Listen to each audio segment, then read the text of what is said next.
최근에 어느 일간지에 그 시골에서 목회하시는 목사님 이야기가 소개가 됐습니다. 이분이 예배 중에 이제 성도님들께 그 프린트물을 나누어 주셨는데 제목이 이럴 때 전화하세요. 10가지로 이제 정리를 했는데요. 제가 이걸 좀 소개해 드리려고 하는데 이 목사님이 그 시골 오지의 그 독거노인 성도들을 주로 대상으로 해서 이제 드린 편지다. 이걸 염두에 두시면 마음에 참 감동이 있을 거라고 생각합니다. 이럴 때는 전화하세요. 첫째, 보일러가 고장나면 전화합니다. 둘째, 텔레비전이 안 나오면 전화합니다. 셋째, 냉장고 전기가 고장나면 전화합니다. 넷째, 휴대폰이나 집 전화가 안 되면 전화합니다. 다섯째, 무거운 것을 들거나 힘쓸 일이 있으면 전화합니다. 여섯째, 농번기에 일손을 못 구할 때 전화합니다. 일곱째, 마음이 슬프거나 괴로울 때 도움을 청합니다. 여덟째, 몸이 아프면 이것저것 생각 말고 바로 전화합니다. 아홉째, 갑자기 병원에 갈 일이 생겼을 때 전화합니다. 마지막 10번째가 참 재밌습니다.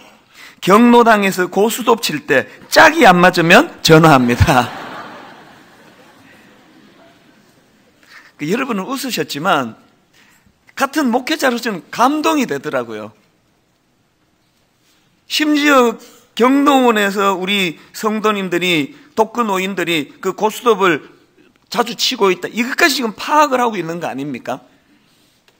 사실 여러분 우리나라 이 현실이라는 것이 시골 오지라 그러면은 막 젊은이들은 다 떠나고 그 농어촌 교회를 가끔씩 방문을 해보면 그 노인분들만 남아있는 게 농어촌 아닙니까? 숫자도 10명, 20명 그렇게 돼 있으면요 당연히 깔아앉게 되는 거 아닙니까? 그리고 그 목회자도 인간인데 그러다가 보면은 또 마음이 또 깔아앉고 좀 낙심이 되고 누구는 그냥 도시에 가서 저렇게 큰 교회를 하는데 나는 이건 맨날 시골에서 그 할아버지 할머니만 한 1, 20명 모시고 있는 게 좀 너무 좀 마음이 상할 때가 있고 충분히 그럴 것 같지 않습니까? 그런데 이 목사님께서 하나님 앞에서 그 목회의 대상, 눈에 보이는 하나님이 자기에게 맡겨주신 그 목양 대상을 얼마나 분석을 하고 그냥 교회에 와서 일주일에 한번 예배 드려주는 이런 정도가 아니고 현장을 찾아다니면서 마음을 담고 뭐든지 고장나면 연락하라고 그렇게 예배 시간에 그 프린트물을 나누어주는 그 모습을 상상하니까 이게 참 마음에 도전이 되더라는 거예요. 제가 이 부활주일 설교를 준비하면서 오늘 본문을 묵상하다가 문득 그 시골교회 목사님 생각이 불쑥 떠오른 겁니다. 왜 또 올랐냐 하니까요. 지금 오늘 본문을 기록한 그 베드로의 모습하고 이 시골교회 목사님에게서 공통점이 있는 겁니다. 그 어떤 공통점이 있느냐 하면은 전통적으로 오늘 본문을 해석하기는요. 오늘 본문 베드로 전서가 기록되던 그 당시는 기독교에 대한 말로 다 할 수 없는 핍박이 이루어지던 시대라는 거예요. 그 당시 로마 황제였던 네로는 로마에 큰 불이 났을 때 정치적으로 위기를 모면하려고 기독교인들에게 그 누명을 씌워가지고 얼마나 많은 기독교인들이 그때 순교를 당했습니까? 그 외에도 저는요 로마에 있는 그 콜로세움 그 원형 경기장을 방문했을 때 막 사람들은 사진 찍고 막 와 그리는데 저도 사진은 찍기는 찍었는데 그거를 보면서 한편으로는 우리 믿음의 그 어른들이 여기서 사자밥이 되고 이렇게 찢겨 죽임을 당하는 일이 벌어졌구나 그런 생각을 하니까 마냥 막 기뻐하기만 하기는 좀 마음이 그렇더라고요. 자료에 보면은요 얼마나 잔인하게 죽였는가 하면은 밧줄로 몸을 묶어가지고요 높은 데서 이렇게 어린애들 고무줄 해가지고 장난치는 거 있지 않습니까? 크리스찬이라는 이유로 높은 데서 묶어가지고 툭툭 떨어뜨려가지고 그렇게 피가 뚝뚝뚝 흘러가지고 과다출혈로 죽게 만들고요. 심지어는요 정말 악랄합니다. 그 사람에게 짐승의 가죽을 입혀가지고 꿰매고는 그렇다고는 사냥개나 들짐승에게 물려 죽도록 그런 짓을 저지르던 상황이에요. 그러니까 여러분, 그 당시로 내가 크리스찬이 된다는 것은요, 아예 그 죽음은 내놓고 시작하는 거예요. 뿐만 아니라 막 그 사회에서 이 크리스찬들에 대한 막 오해가 막 굉장히 많았습니다. 예를 들면은 교회에서 성찬식을 하지 않습니까?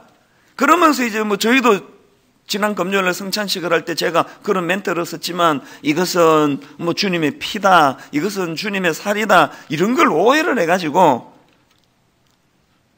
이 기독교는 식인 풍습을 따르는 그런 종교다, 또 크리스찬들은 그런 자들이다, 이런 오해를 하는 거예요. 그 초대교회가 그냥 서로 사랑하고 같이 모여서 식사를 하고, 그리고 남자들에게는 형제님이라고 부르고 여자들한테는 자매님이라 부르고, 이런 아름다운 사랑을 나누니까요, 이걸 오해해가지고 성적으로 문란한 집단이라고 그런 오해를 하는 거예요. 뭐 눈에는 뭐밖에 안 보이는 거 아닙니까? 정말 뜨거운 주님 안에서의 아름다운 그런 영적인 교제를 나누는 걸 자꾸 이렇게 오해를 하니까 그 얼마나 힘들었겠습니까?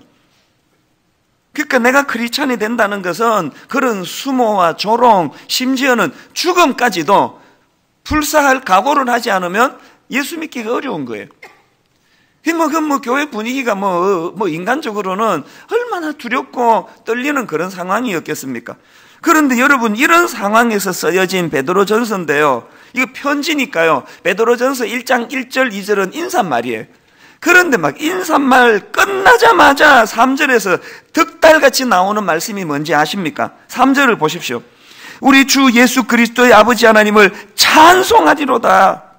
이게 우리가 읽을 때 실감이 안 나는 게요, 지금 같을 때 제가 편지를 이렇게 쓴다면은 놀랄 게 하나도 없는 거 아닙니까? 그런데 지금 그 당시 제가 지금 설명해 드린 그런 정황에 놓여 있는데, 편지 시작하자마자 우리 주 예수 그리스도의 아버지 하나님을 찬송하리로다. 여러분, 만약에 제가 지금 우리 성도님들께 메일을 보내면서 이 상황이 이렇게 썼다면요, 항의 메일 많이 올걸요? 하여튼 우리 담임 목사는 정신을 못 차린다고, 지금 이 상황이 그렇게 지금 기뻐하고 찬송할 상황이냐고. 이게 그래서 놀라운 거예요. 베드로뿐만이 아닙니다. 6절을 한번 보십시오. 그러므로 너희가 이제 여러 가지 시험으로 말미암아 잠깐 근심하게 되지 않을 수 없으나 오히려 크게 기뻐하는도다. 또 8절, 예수를 너희가 보지 못하였으나 사랑하는도다. 이제도 보지 못하나 믿고 말할 수 없는 영광스러운 즐거움으로 기뻐하니. 예수 믿게 돼가지고 예수 믿더니 예수 믿어서 막 부자가 되고 예수 믿어서 막 성적도 안 나오는 애가 막 좋은 대학 들어가고 그래서 기뻐하는 게 아니에요. 믿음의 대상인 예수님은 사라지고 지금 눈에 안 보이고 온통 보이는 것은 핍박밖에 없는 상황인데, 그런 상황에서도 믿고 말할 수 없는 영광스러운 즐거움으로 기뻐하니.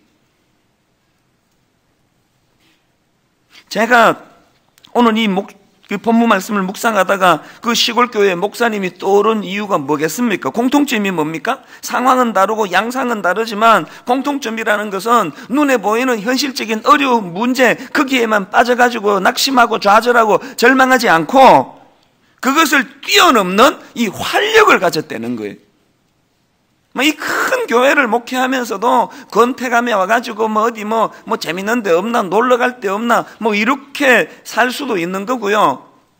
그 독거노인 대부분이 그런 분 한 20, 30명 모시고도 막 활력을 가지고 냉장고 고쳐드릴까요?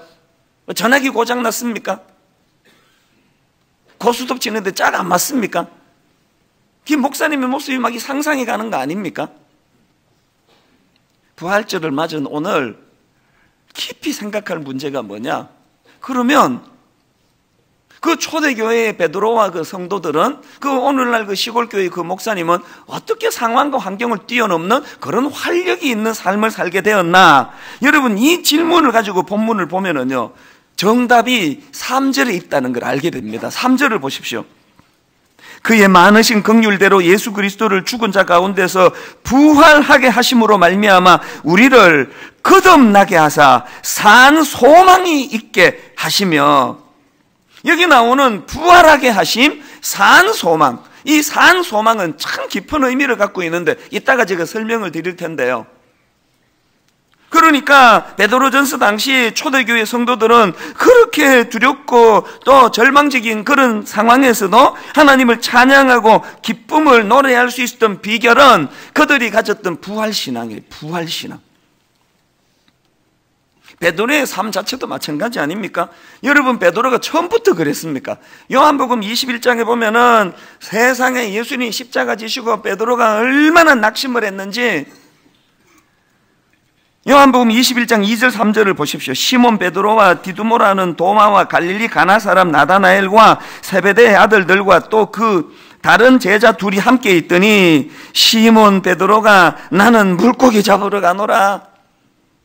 3년 동안 주님 따라다니는 거 다 그거 허사고 주님은 십자가에서 그냥 비참하게 죽으셨고 나는 옛날로 돌아갈란다. 송충이가 솔잎을 먹고 살아야지. 고기 잡아 연명하는 나 같은 주제에 뭘 내가 하겠다고. 그렇게 하고 옛날로 돌아갔습니다. 그런데 참 이게 엎친 데 겹친 격이라고요. 그렇게 이제 옛날로 돌아가서 이제 밤새 그물질을 하는데 여기 끝에 보세요. 그날 밤에 아무것도 잡지 못하였더니 이것도 아니고 저것도 아니에요. 이렇게 낙심과 좌절에 빠져있던 그 장본인이 베드로인데요. 아니 어떻게 베드로전서 1장에서 이런 활력이 넘치는 삶으로 바뀌었냐는 거예요. 베드로 인생에 뭔 일이 일어난 거예요. 베드로가 3절에서 고백한 것처럼 부활하신 예수님을 만났다는 거예요. 부활하신 예수님을 만나는 그것이 베드로의 낙심을, 베드로의 절망을 나는 옛날로 돌아가련다, 그 모든 가슴 아픈 것들을 단번에 역전시키는 능력이 됐다는 겁니다. 이게 부활신앙이라는 거예요. 최근에 제가 어느 교수님이 쓴 글을 봤더니요, 이제 이 교수님이 한국 교회가 이 부활신앙을 강조하지 않는 것이 참 유감이다, 이거를 이제 강조하시면서 이런 질문을 던지는 겁니다. 자, 글을 좀 읽어드리겠습니다. 유감, 부활절 홀대, 그리고는 그 다음에 40대 1 이렇게 써놨더라고요. 여러분, 이 숫자가 뭘 의미하는지 아십니까? 지금 부활절과 관련해가지고 유감을 표하면서 이 교수님이 40대 1 이렇게 써놓은 거예요. 그게 뭐냐 하니까요, 그 다음 한번 들어보세요.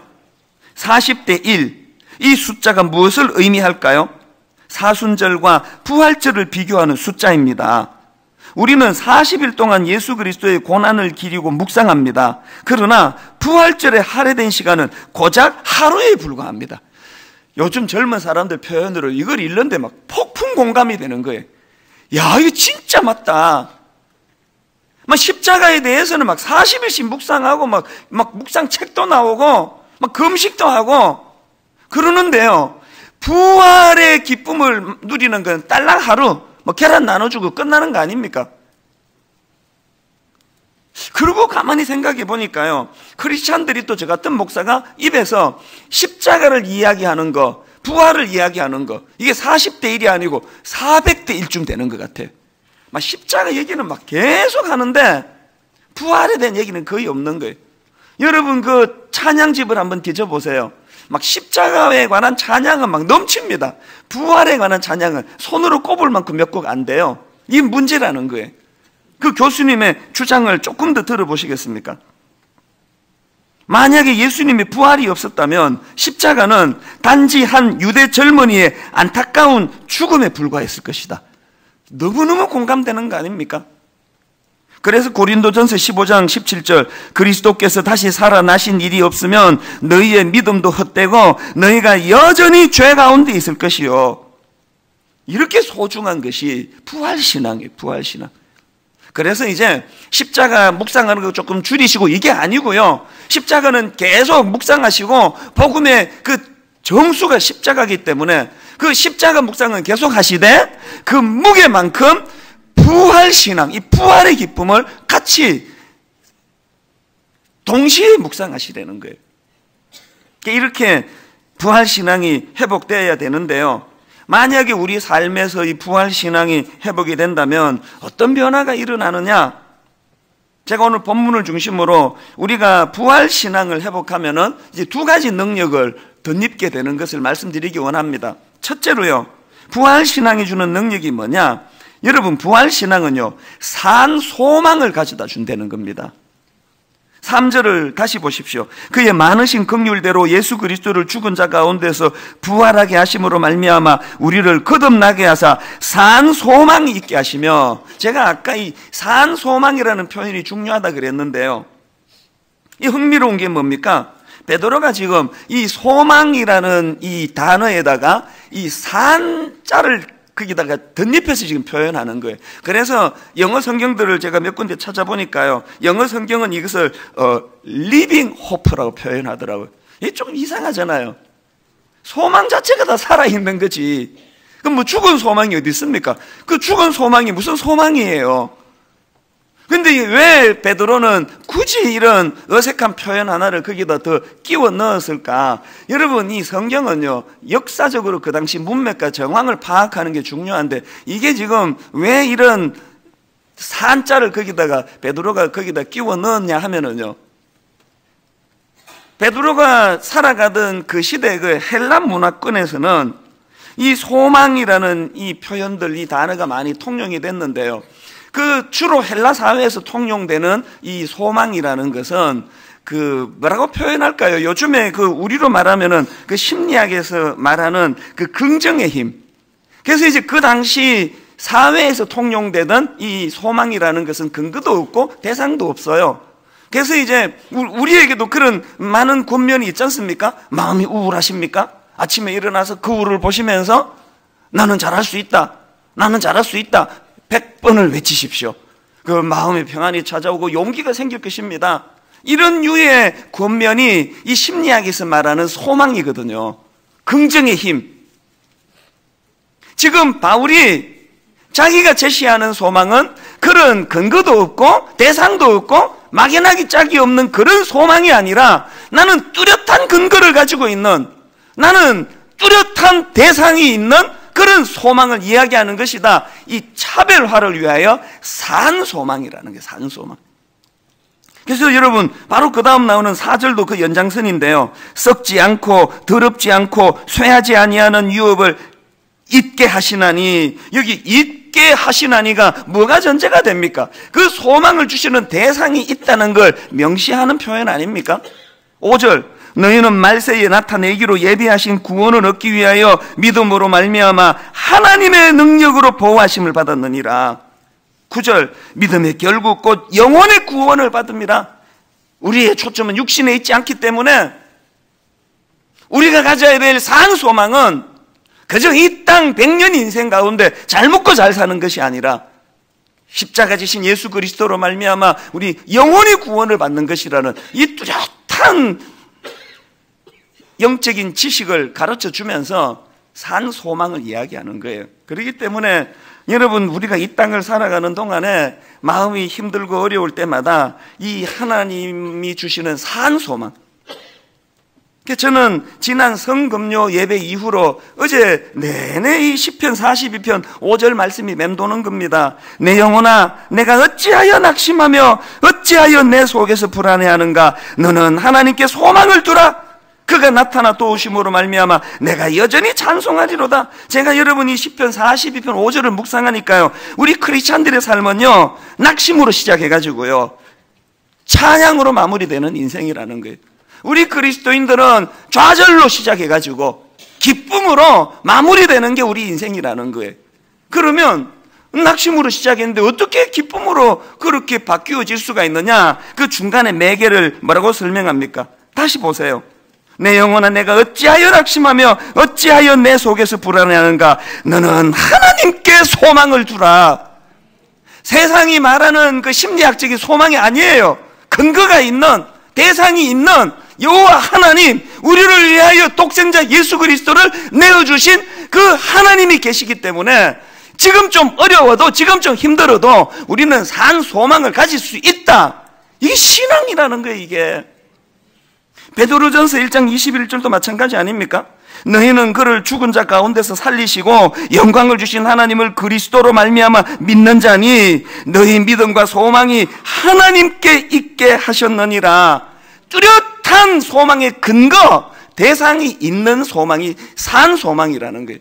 이런 면에서 저는 제 설교를 하나님께 반성할 때가 많습니다. 내가 이제 소망만 강조하는 거 아닌가? 내가 심리학 강의하는 심리학자가 아니거든요. 미국의 조엘 오스틴이라는 이 목사님 교회는요, 이변 미국 교회에 막 벌떼처럼 몰려들고 있는데요. 왜 그렇게 현대 사람들이 그 교회로 몰려드느냐? 이 목사님은요, 긍정의 힘. 이 목사님 설교를 딱 한마디로 요약하라면 긍정의 힘. 이분이 쓴 책 제목도 긍정의 힘이에요. 잘할 수 있습니다. 힘내라고, 할 수 있다고 막 계속 강조하는데요.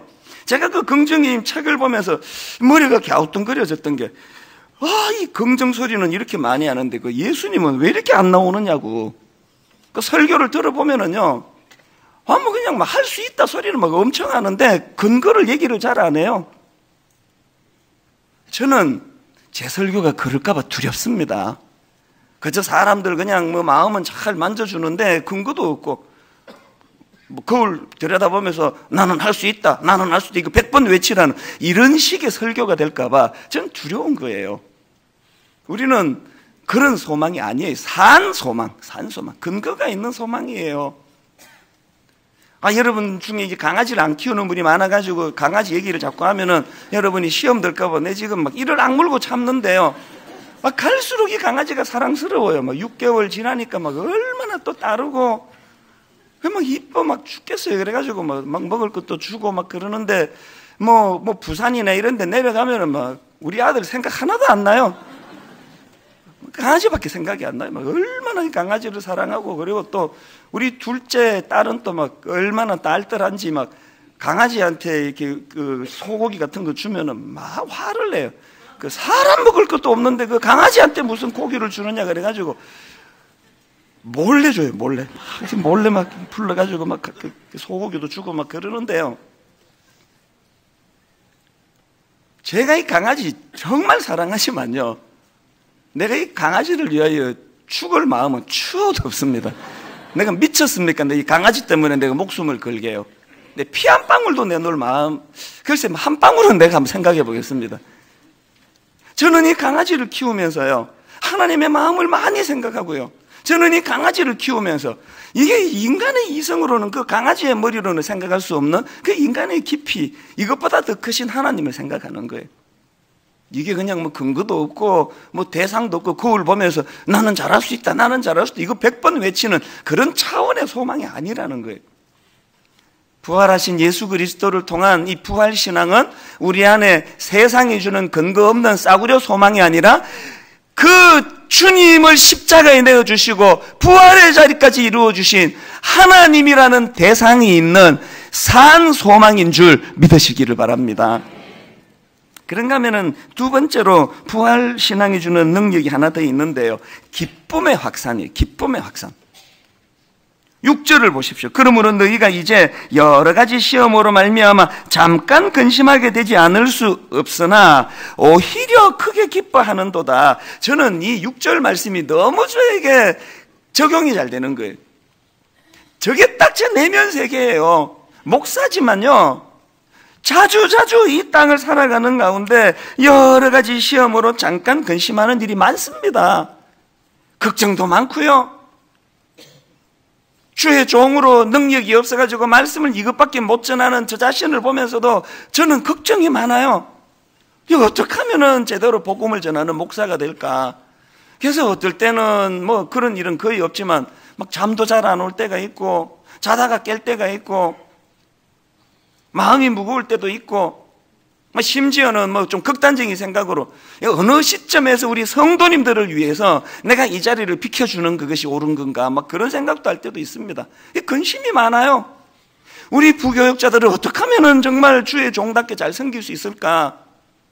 어떻게 하면은 이 문제가 많은 이 세상에, 그래서 이 잠깐 근심할 때가 많아요. 그러나 여러분, 제 내면 세계는 그것만 있는 게 아니에요. 6절을 다시 한번 보십시오. 그러므로 너희가 이제 여러 가지 시험으로 말미암아 잠깐 근심하게 되지 않을 수 없으나 오히려 크게 기뻐하는도다. 분명히 어젯밤에 집에 들어올 때 마음이 무거워서 잠깐 근심하면서 집에 들어왔는데 씻고 짧게 숙면을 취하고 나면 어디 가버렸는지 없어져 버렸어. 그 근심이 오히려 크게 기뻐하는도다. 오늘 신앙생활하는 여러분 안에 이 신비 잠깐 근심하는 일이 많은 이 나그네 인생길 가운데 이 복구 능력이라는 거 금방금방 회복이 되고, 그래서 이렇게 아프고 상하고 근심하는 일이 많은 이 세상이지만 오히려 크게 기뻐하는도다. 8절도 마찬가지예요. 예수를 너희가 보지 못하였으나 사랑하는도다. 이제도 보지 못하나 믿고 그 다음에 말할 수 없는 영광스러운 즐거움으로 기뻐하니. 예수님도 안 계시고 뭐 상황은 막 너무너무 어렵고 막 가슴은 답답하고 그런 상황이지만 말할 수 없는 영광스러운 즐거움으로 기뻐하는 거. 그래서 여러분, 이 신앙과 이 기쁨이라는 건요, 이건 절대로 뗄 수 없는 거예요. 여러분이 막 신앙이 막 충만해지면 여러분 가정은 막 반드시 기쁨으로 바뀌어야 돼요. 막 그렇게 믿음이 좋다 그러는데 막 집에 가보면 막 우울하고 막 애들도 어둡고 그냥 밥 먹으면서도 막 대화도 없고, 그건 절대로 정상이 아니에요. 내 믿음이 자라면 자랄수록 가정은 기쁨. 그래서 여기 우리 사랑하는 남성 여러분, 그 쓸데없이 그 모르는 남의 여자한테 그렇게까지 친절하지 마십시오. 아마 그렇게 우리 그 성가대 그 김 집사님은 모든 여성들에게 다 친절하고 막 너무너무 좋은 사람이라고. 여러분, 자기 아내 말고 지나치게 남의 여자에게 칭찬 듣는 그거 반드시 문제가 있는 거예요. 뭐하러 그렇게 남의 여자한테 그렇게 친절할 이유가 뭐예요? 그런 남자들은 막 교회에 막 무거운 거 다 들어주고 뭐 여자가 이렇게 무거운 거 듣냐고. 그 자기 부인은 뭐 그보다 더 무거운 거 들면서도 가만히 있으면서, 그런 남자들이 막 집에 가가지고 주로 말 건네면은 피곤하다 말 건네지 말라고. 피곤하겠지. 하루 종일 그 남의 여자 물건 들어주는데 안 피곤하겠습니까? 내가 부활하신 주님의 능력이 덧입혀지면은요, 가정이 밝아야 돼요. 가정이 밝아야 돼요. 이유야를 막론하고 밝아야 돼요. 저는 많은 교회를 다녀보지 않습니까?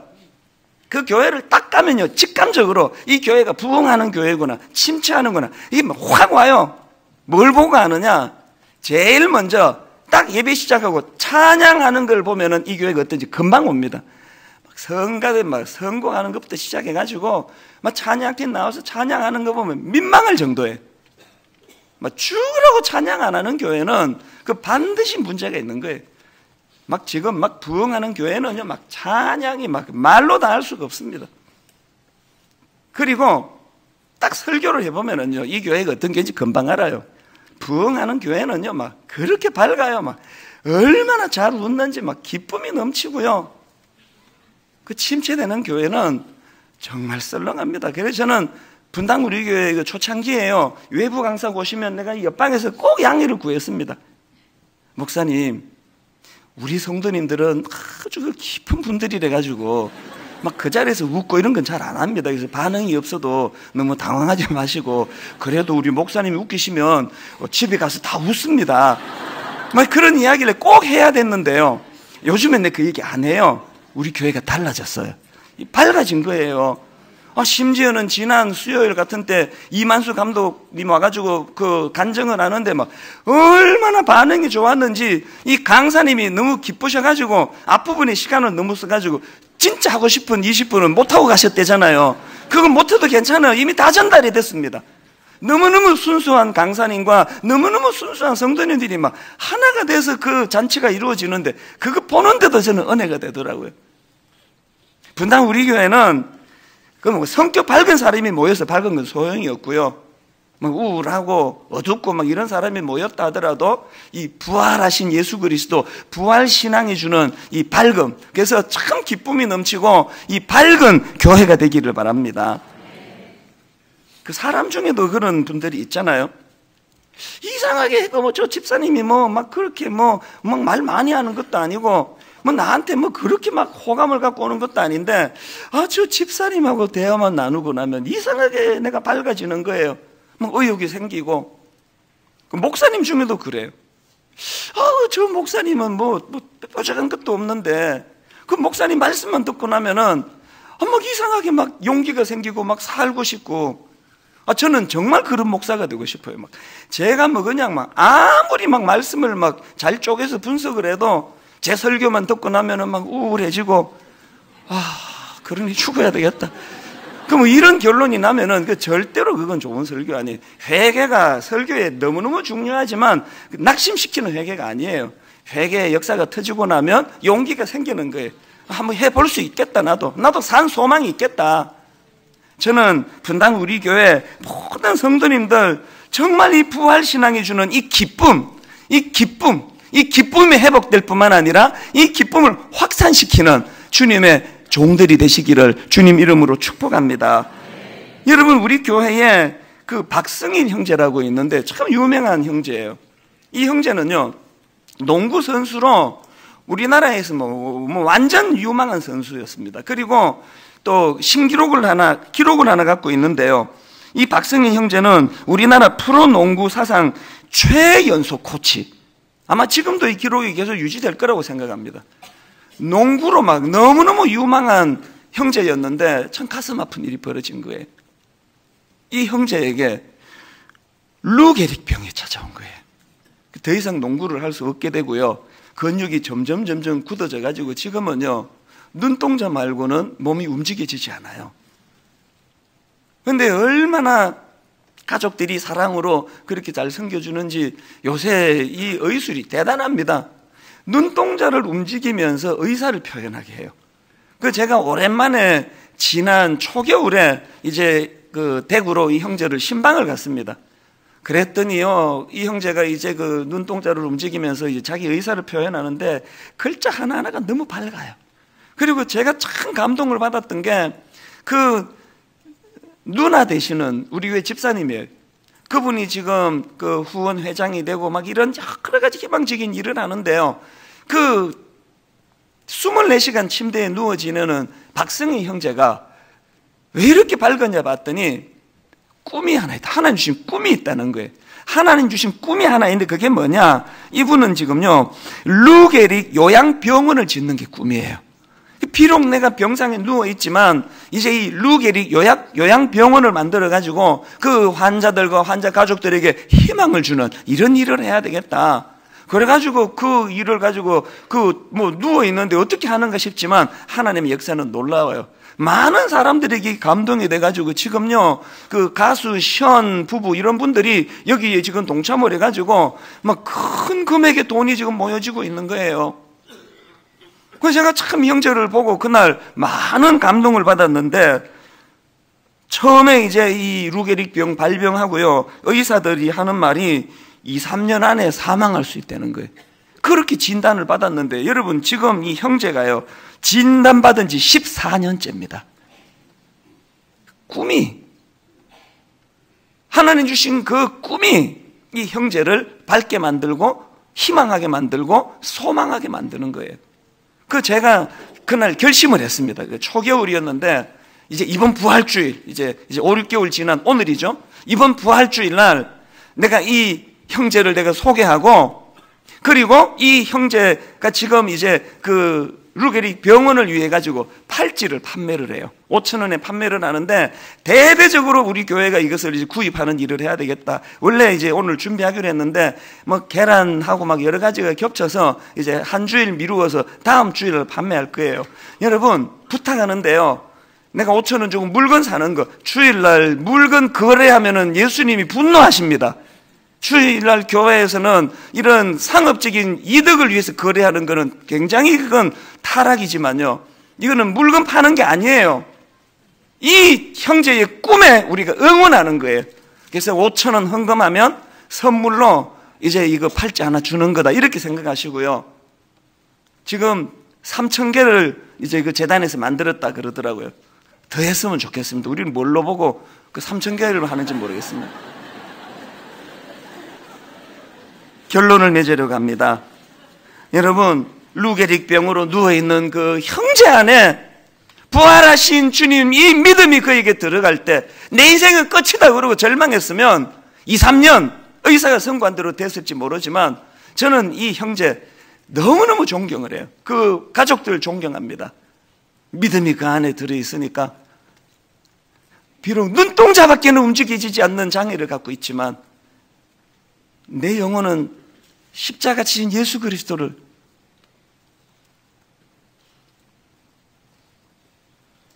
무슨 일로 낙심하는지 모르지만 여러분,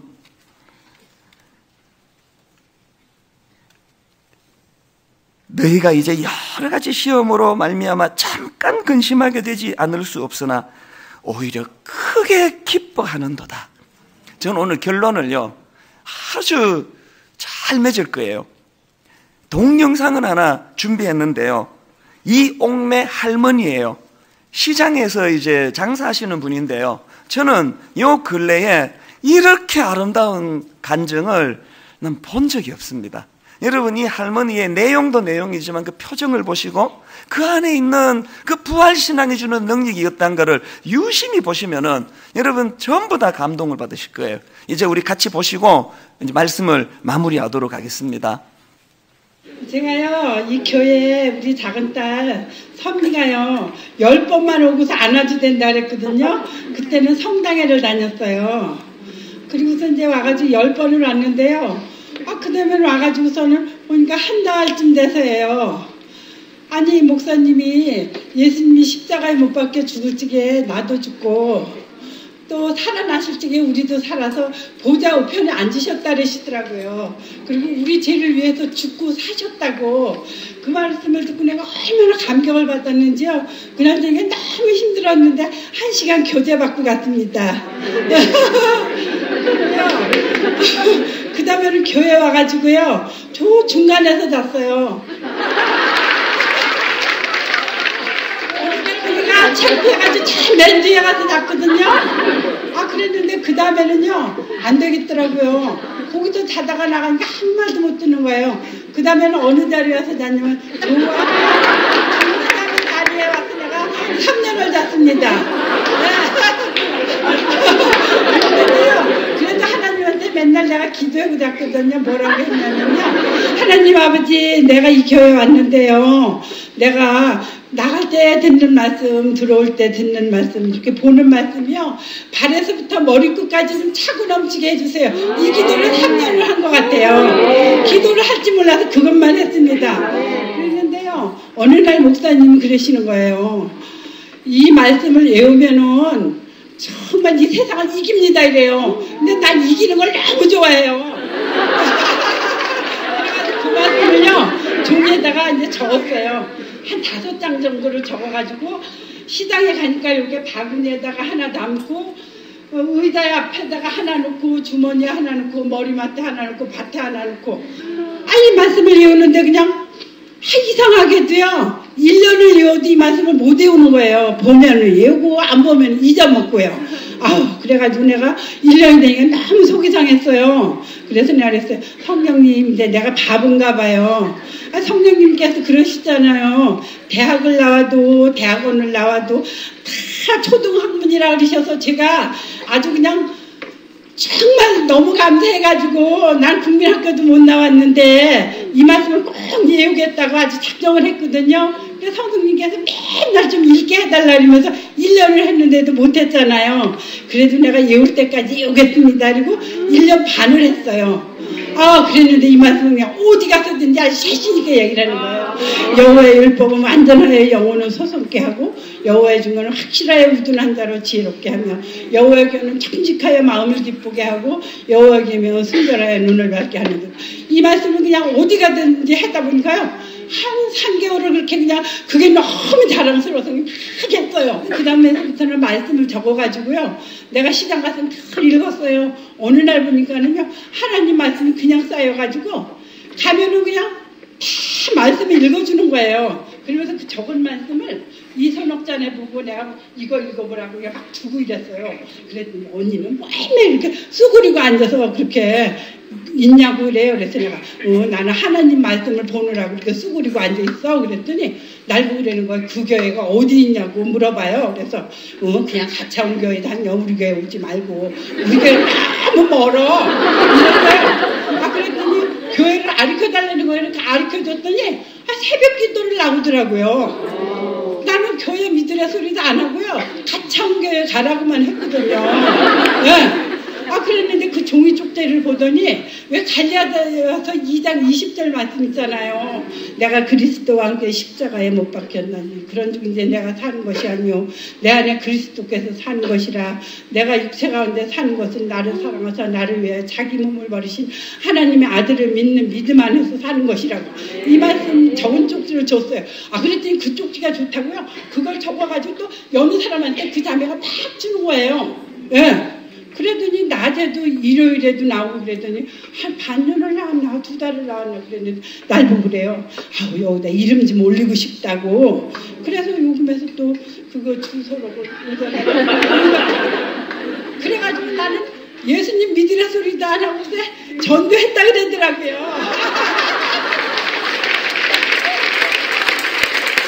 내가 사는 말로 그런 거. 너는 맨날 뭐가 그렇게 기쁘냐고. 너 보면 난 기분 나쁘다고.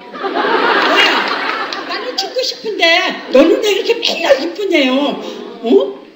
그런데 예수님이 내 안에 계시니까 나는 기뻐요. 아직 걔보다 내가 근심을 100배 더 해야 되는데 이 근심을 그냥 예수님께서 싹 가져가시고요. 난 그 시장에 나갈 때 맨날 기뻐서 하하하하 웃는 거예요.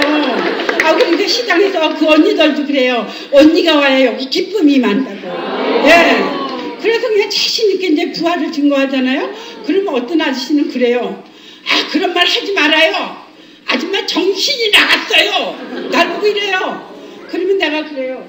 그래도 왜 아저씨 예수님은 부활하셨으니까 믿어보세요. 너무 기뻐요. 이러지 엄마 나는. 예. 예.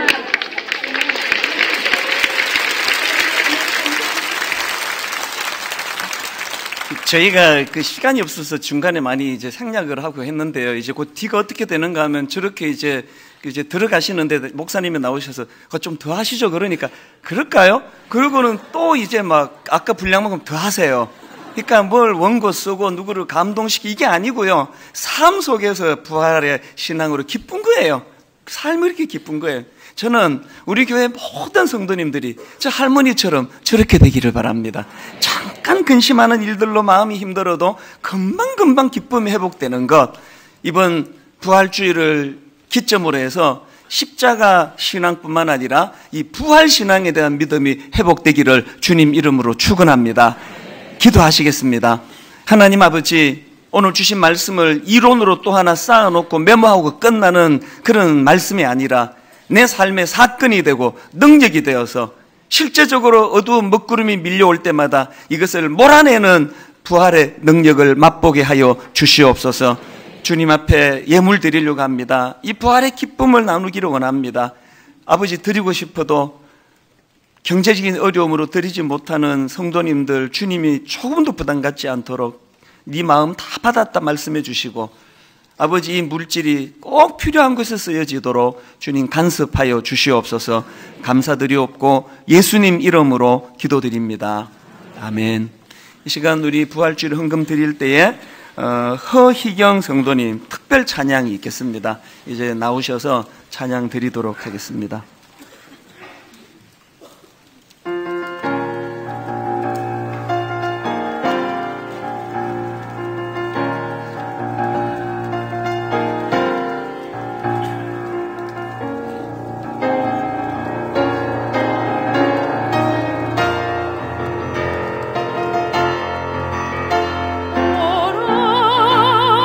셋째 날 주 다시 사시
인간의 목에서 어떻게 이런 소리가 나올까요?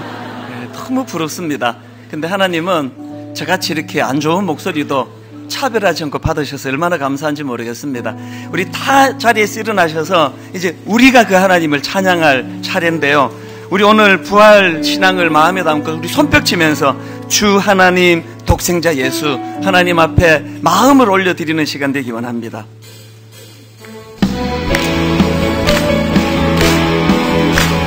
주 하나님 독생자 예수 독생자 예수 날 위하여 오시었네.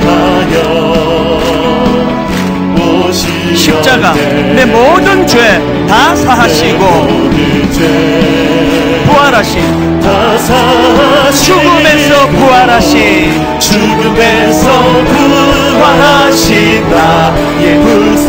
힘있게 선포합니다. 살아계신 주